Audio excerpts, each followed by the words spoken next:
Channel पर जो भी वक्ता ने कहा वो उसकी अपनी राय है, जिसकी पुष्टि नेशन न्यूज इंडिया नहीं करता। धन्यवाद। नॉर्दर्न रेलवे मेंस यूनियन के सम्मानित पदाधिकारीगण, उत्तर रेलवे मजदूर यूनियन के सम्मानित पदाधिकारीगण और सभी मेरी बहनों और भाइयों और कर्मचारी साथियों,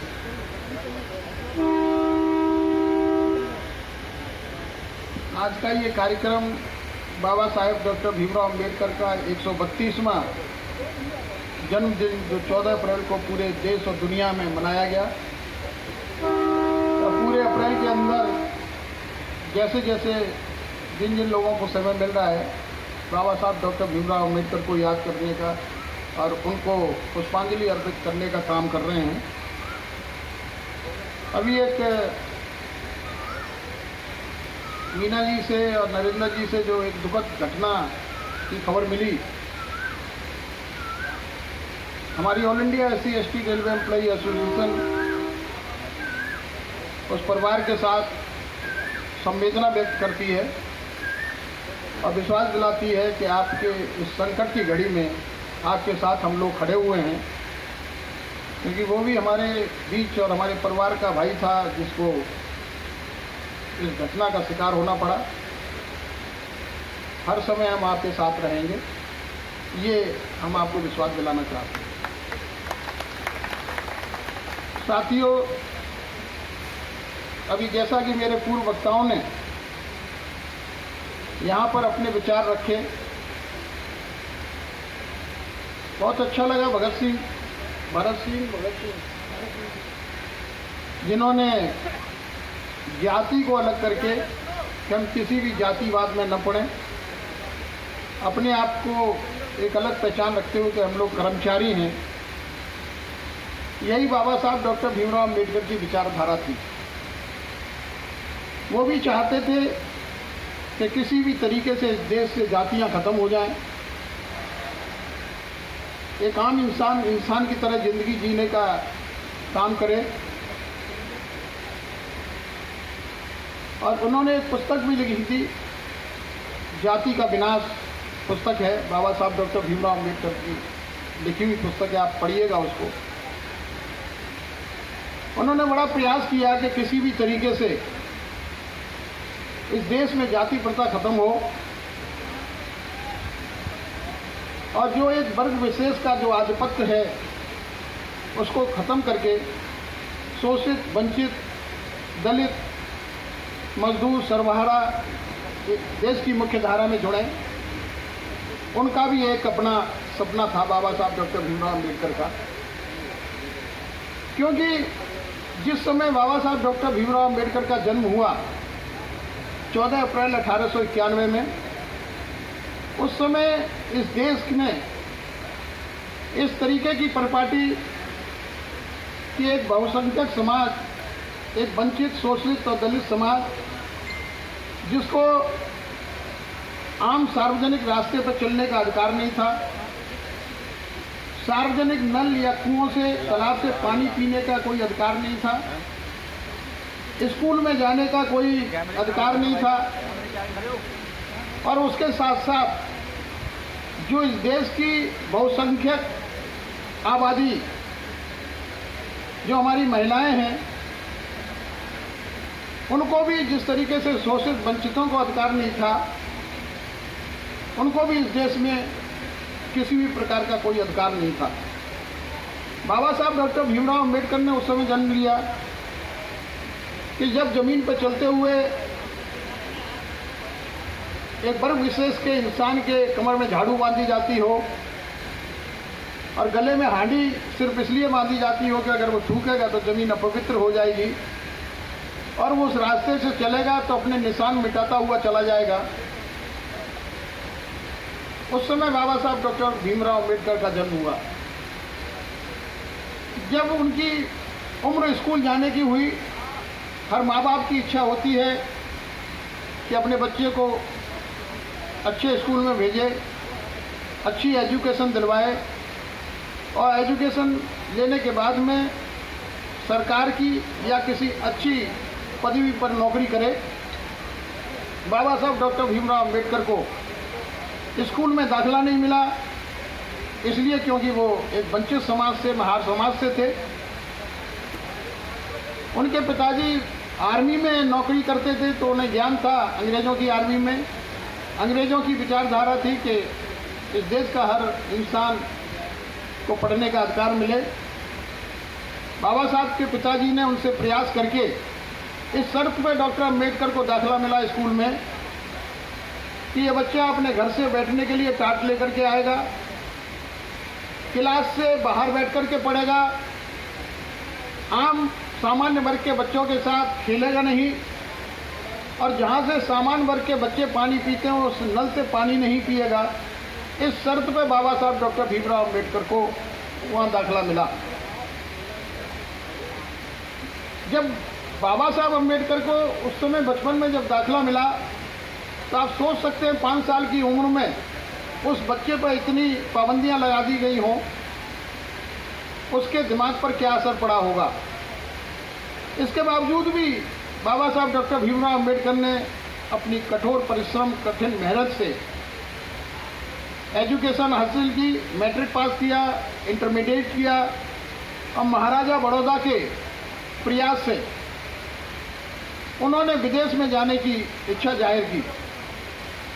आप सोच सकते हैं कि जिस समय एक वर्ग विशेष के, एक वंचित शोषित समाज के बच्चे को पढ़ने का अधिकार न हो, उस समय बाबा साहब डॉक्टर भीमराव अम्बेडकर की एक अभिलाषा देखिए कि उन्होंने अमेरिका में जाकर के कोलंबिया विश्वविद्यालय से एजुकेशन हासिल करने का प्रण लिया, और उसमें महाराजा बड़ौदा का बहुत बड़ा योगदान था, क्योंकि महाराजा बड़ौदा देश के होनहार बच्चों को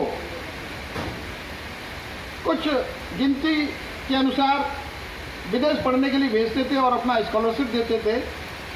उसी में बाबा साहब डॉक्टर भीमराव अम्बेडकर स्कॉलरशिप लेने के बाद अमेरिका कोलंबिया विश्वविद्यालय में एडमिशन लिया। उन्होंने एमए किया, पीएचडी किया।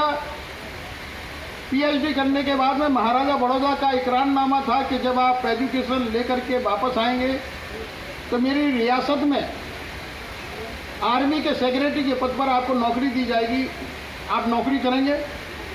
बाबा साहब डॉक्टर भीमराव अम्बेडकर और पढ़ना चाहते थे। उन्होंने महाराजा बड़ौदा को अपनी स्कॉलरशिप एक्सटेंड करने के लिए अर्जी भेजी, 1 साल और उनको मिल गया। लेकिन बाद में उनको जब देश में वापस आना पड़ा तो उन्हें बहुत अच्छा महसूस हो रहा था, क्योंकि अमेरिका में इस तरीके की कोई कुरीति नहीं थी। वहाँ हर इंसान को बराबर दर्जा मिलता था, हर इंसान को बराबर का मौका मिलता था।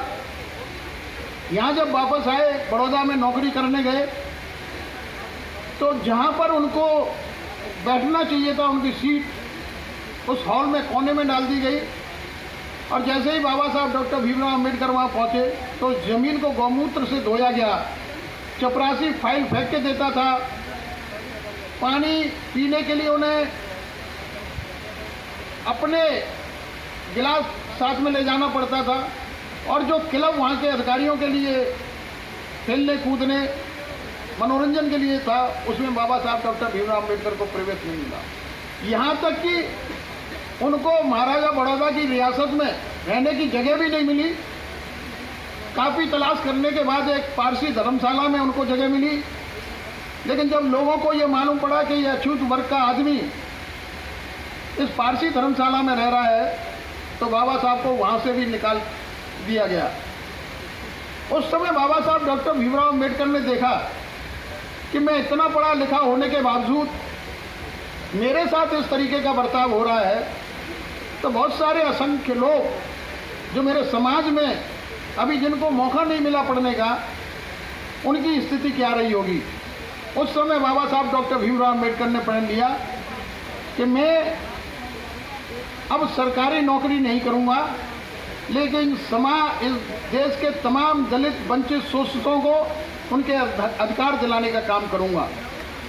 और उसी समय से बाबा साहब डॉक्टर भीमराव अम्बेडकर की यह अभिलाषा थी कि मैं देश के लिए कोई ऐसा काम करूं जिससे कि ये लोग इस देश की मुख्य धारा में आएँ। साथ में ही उनके परिवार में जो गरीबी थी, जो इनकी लिमिटेड स्कॉलरशिप से ही उनका खर्चा चलता था, क्योंकि पिताजी भी चले गए थे, परिनिर्वाण हो गया उनका। लेकिन उनकी जो पढ़ने की अभिलाषा थी वो ख़त्म नहीं हुई।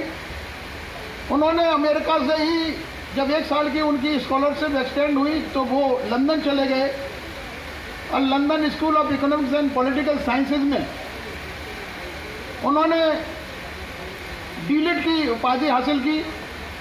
ग्रेजिन यूनिवर्सिटी से भारत लॉ किया।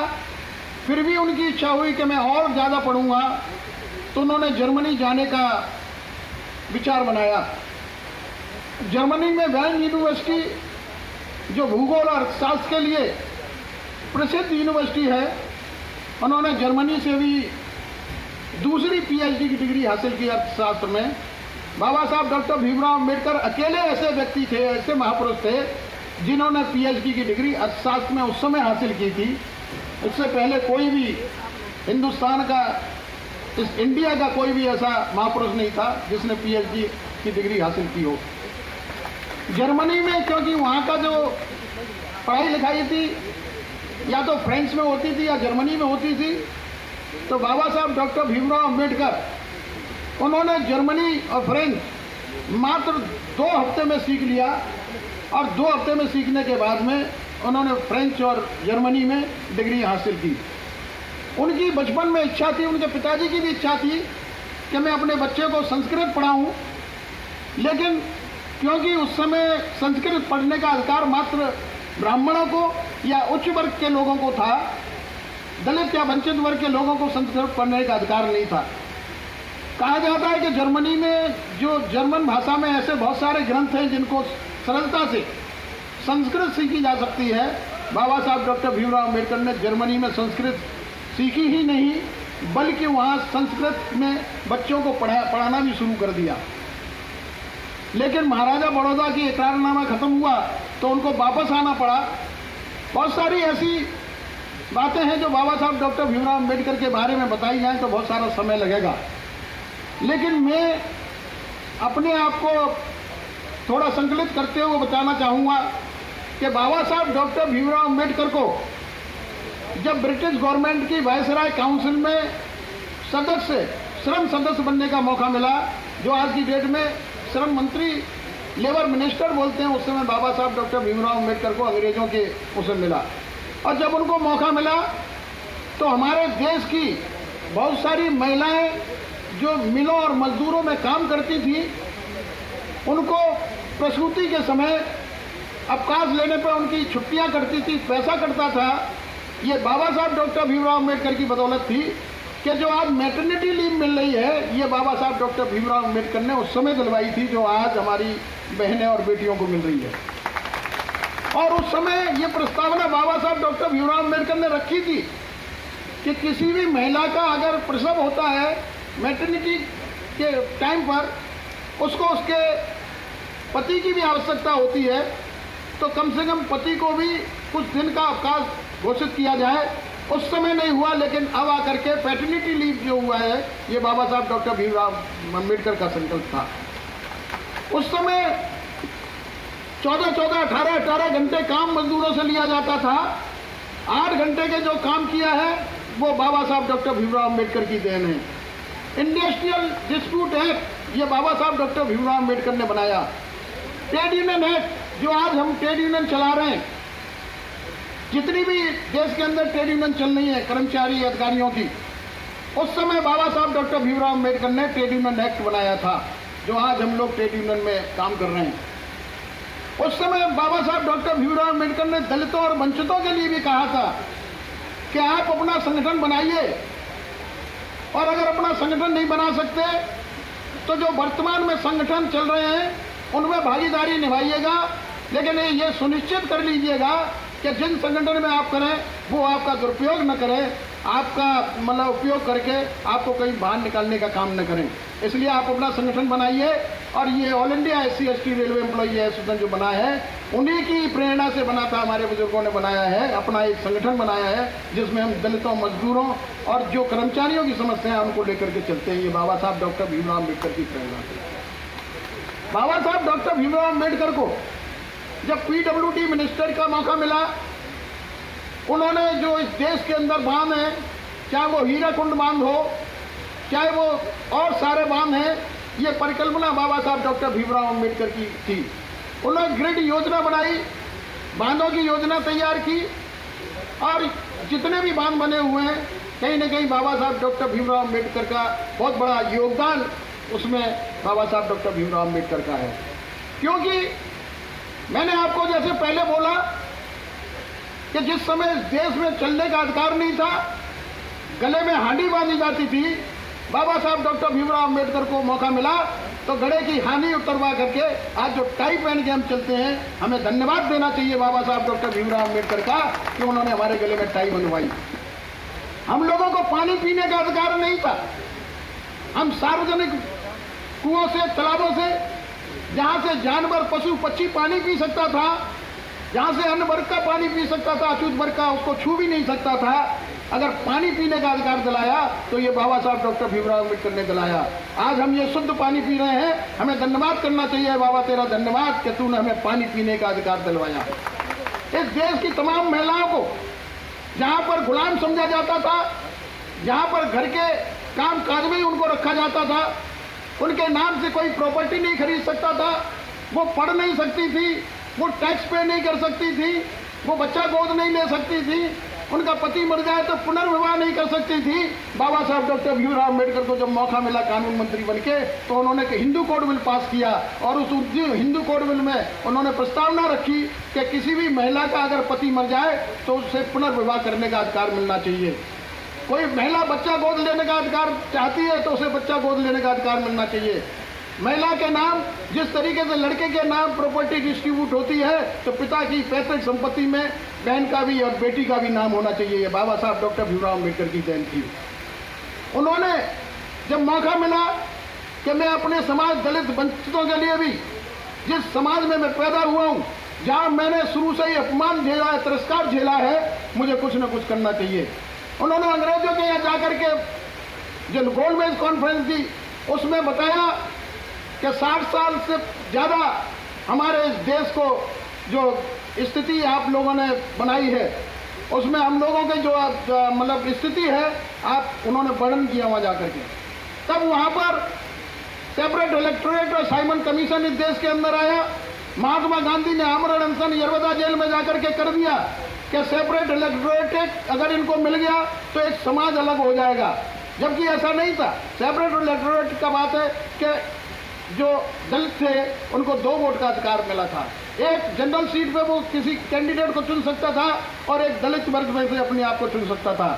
लेकिन जब महात्मा गांधी ने आमरण अनशन किया, आमरण अनशन में एक समझौता हुआ जिसको पूना पैक्ट कहते हैं, और उस पूना पैक्ट के आधार पर इन दलितों और वंचितों को जो अधिकार मिला वो रिप्रेजेंटेशन मिला था, आरक्षण नहीं मिला था। उन्होंने ये पैक्ट किया कि शिक्षण संस्थाओं में आपको रिप्रेजेंटेशन मिलेगा, सरकारी नौकरियों में आपको रिप्रेजेंटेशन मिलेगा, संसद विधानसभा में चुनाव लड़ने के लिए आपको रिप्रेजेंटेशन मिलेगा। आज जो हमारे तमाम भाई बहन स्कूल में जाने का अधिकार मिला, विदेश में पढ़ने का अधिकार मिला, सरकारी नौकरियों में जाने का अधिकार मिला, ये सारे अधिकार हमें बाबा साहब डॉक्टर भीमराव अम्बेडकर ने दिलाए। उन्होंने मात्र वंचितों और दलितों के लिए काम नहीं किया।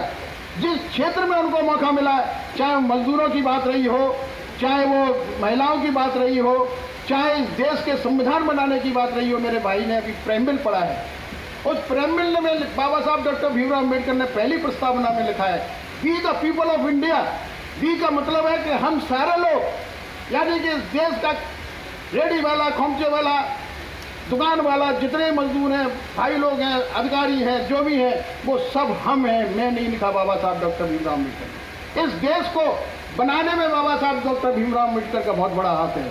उन्हें जब मौका मिला इस देश का संविधान बनाने के लिए, उस समय बहुत सारे देश के संविधान बन रहे थे, और ये निश्चित है ये लोग जो अर्थशास्त्री और जो हमारे बुद्धिजीवी लोग हैं वो कहा करते हैं, और ये लिखा हुआ है कि किसी भी संविधान की औसत आयु मात्र 10 वर्ष होती है। लेकिन बाबा साहब डॉक्टर भीमराव अम्बेडकर ने जो संविधान बनाया, बड़ी कड़ी मेहनत के साथ, लोग कहते हैं उनको प्रारूप समिति का अध्यक्ष बनाया गया था। वो मात्र अध्यक्ष थे, वो अध्यक्ष थे, लेकिन उनके साथ 7 आदमियों की कमेटी और थी। वो 7 आदमियों, या तो कोई बीमार पड़ गया, या कोई विदेश में रह गया या कोई मीटिंग अटेंड नहीं कर पाया, मात्र बाबा साहब डॉक्टर भीमराव अम्बेडकर ने अकेले, बाबा साहब ने सारे देशों के संविधान पढ़े और उन संविधानों में से एक निकाल करके डेमोक्रेसी जो हमारे देश के लिए दी, वो एक इतनी खूबसूरत डेमोक्रेसी कि आपके संविधान में जहाँ हर 10 किलोमीटर पर भाषा बदल जाती हो, हर 10 किलोमीटर पर धर्म बदल जाता हो, जिस समय बाबा साहब डॉक्टर भीमराव अम्बेडकर ने संविधान की रचना की थी, उन्होंने मात्र 2 साल 11 महीने 18 दिन में संविधान इस देश को सौंप के दिया था। उसी समय रसिया का भी संविधान बन रहा था, उसी समय पाकिस्तान का भी संविधान बन रहा था, उसी समय अन्य देशों के संविधान बन रहे थे। आपने देखा होगा कि बाबा साहब के बनाए हुए संविधान से आज भी देश अखंड है, ये संविधान हमारा सुरक्षित है, संचित है। लेकिन रसिया का संविधान उस समय तार तार हो गया, एक रसिया के कितने टुकड़े हो गए आप लोगों ने देखा होगा, पड़े हो गए। तो दोस्तों, बाबा साहब डॉक्टर भीमराव अम्बेडकर ने जो हमें अधिकार दिए, आज जो हम लोग यहाँ बैठ करके बाबा साहब डॉक्टर भीमराव अम्बेडकर के बारे में जो मतलब विचार विमर्श कर रहे हैं, मैं समझता हूँ कि समय कम होने की वजह से ज़्यादा मैं आपको नहीं बता सकता, लेकिन मैं इतना जरूर कहूँगा कि बाबा साहब डॉक्टर भीमराव अम्बेडकर को अच्छी पुष्पांजलि, अच्छी श्रद्धांजलि तभी होगी कि हम जिस तरीके से हमारे भाई भगत सिंह ने कहा है कि हम जाति छोड़ो और समाज को जोड़ने वाला काम करें, हम कर्मचारी बन के काम करें। और जिस समय अगर ऐसा हो जाएगा तो सच्चा सपना बाबा साहब का तभी होगा कि हमारी जातियां खत्म हो जाएंगी, इंसान इंसान होगा और इंसान एक दूसरे के हाथ मिला करके कंधे पे कंधा रख करके चलेगा, तभी हम लोग एक और नए भारत का निर्माण कर पाएंगे।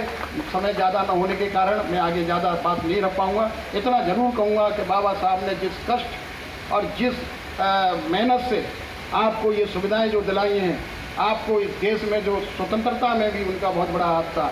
उन्होंने अपने जीवन काल में 4-4 बच्चे उनके सामने से चले गए, काल के कपाल में चले गए, उसके बावजूद भी बाबा साहब टिके नहीं। उनको आर्थिक स्थिति का भी बहुत सामना करना पड़ा, तब भी बाबा साहब डॉक्टर अम्बेडकर का परिवार और वो विचलित नहीं हुए। इस देश को उन्होंने एक मॉडर्न भारत का संविधान दिया जो आज हमारे बीच में है, और बाबा साहब को सच्ची श्रद्धांजलि तभी होगी कि हम इस संविधान को बचाने और इसको सुरक्षित करने के लिए अपनी कड़ी मेहनत करें और रेल को मजबूत करने के लिए अच्छे से अच्छा मेहनत करके हम रेल को मजबूत करने का काम करें। क्योंकि बाबा साहब डॉक्टर भीमराव अम्बेडकर ने जब संविधान बना करके संविधान सभा में सौंपा था तो उन्होंने कहा था कि किसी भी देश का संविधान कितना भी अच्छा क्यों न हो, अगर उसको लागू करने वालों की नीयत खराब होगी तो अच्छे से अच्छा संविधान खराब साबित होगा, और किसी भी देश का संविधान कितना भी खराब क्यों न हो, अगर लागू करने वाले की नीयत अच्छी होगी तो खराब से खराब संविधान अच्छा साबित होगा। तो मैं सभी से अनुरोध करूंगा कि आपको जहां भी मौका मिलता है और जो भी अधिकार हैं जिस कर्मचारी के, उसको अधिकार मिलने चाहिए।